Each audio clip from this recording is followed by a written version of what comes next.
What I have here is an engine a friend sent me to take a look at, try to see if I can get it running again. It's an OS25FP. It's a pretty old engine. Looks like it's in pretty rough shape. I mean, the crank doesn't move at all on it. The carb doesn't move. Throttle body, I mean, so everything on this thing is pretty rough. I might go ahead and first just try and clean the outside of it, but the more I think about it, I think I'm just going to go ahead and start disassembling it, and I'll just clean all the parts individually as I get them disassembled.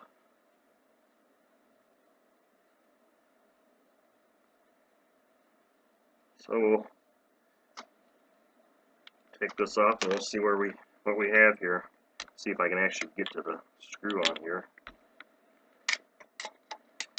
Since that throttle arm is stuck.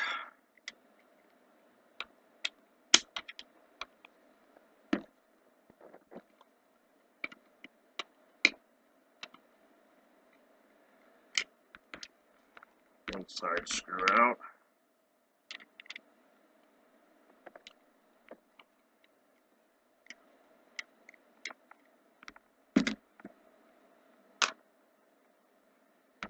We've got a mixture of screw heads on the exhaust here. This one doesn't even look like it's in all the way.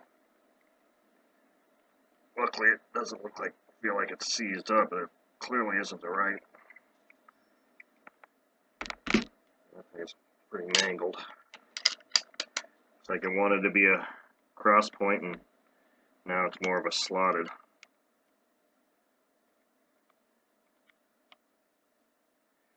It'll be interesting to see if we can get this thing in a running condition at all with the way it looks right now. It's pretty bad.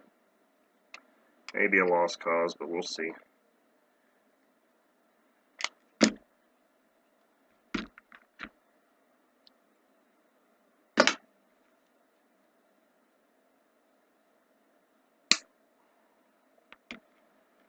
Okay, that's a good sign. Better sign if I can get this thing out now. Okay, there we go.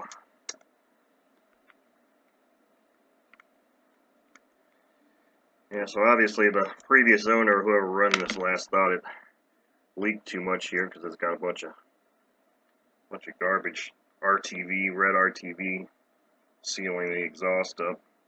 Alright, so we got the muffler off. That's a good thing. Take these screws out if possible. There we go. Hey, carb's going to come right off too now.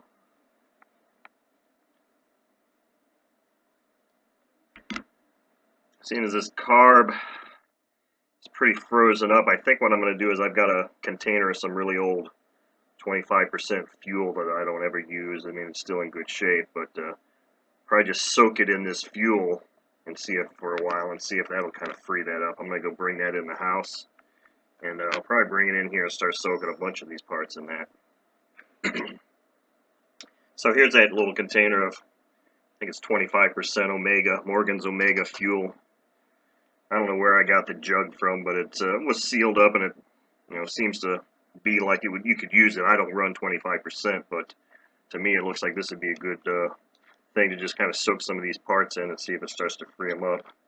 I'm going to go get a little bit of a towel to put underneath this thing so I'm not hosing my mat up too much, but I'm just going to let this thing soak. I'm going to probably flip it over and let the top of the head, those head screws, hit that too. We'll try and loosen those up here in a second and see what happens. I let this engine soak in the fuel for a little bit. I kind of tried to take the head screws off. Wasn't really able to get any turns on them at all, and I didn't want to strip those heads, so I'm probably going to heat this head up with a heat gun and see if that helps me loosen those screws up at all so I can take the head off. I can probably go ahead and take the plug off. But I started to disassemble or take one of these off, and one of these popped loose pretty freely, so I'm going to go ahead and just take the back plate off. Might give us a good indication of what's going on inside this engine that's completely seized up.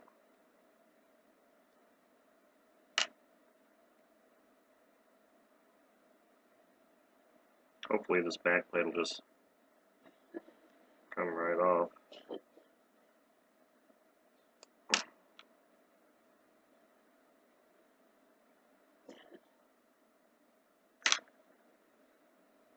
guess I was hoping.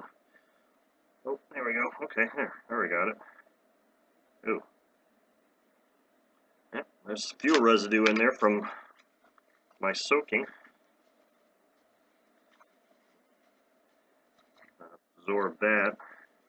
Now you can see in the back of this thing. This is a bushed engine. It doesn't have any ball bearings at all. So, shouldn't be any issue with any ball bearings being bad in there because there aren't any. But you can also see that thing is frozen solid. It's not in any worse shape or form ready to move. I think this whole thing is just going to need to be heated up really hot and see if I can't loosen some things up by doing that. So I'm going to take it out to the garage, get my UV glove on, and hit this thing with some high heat and see if we can't get some fasteners to move.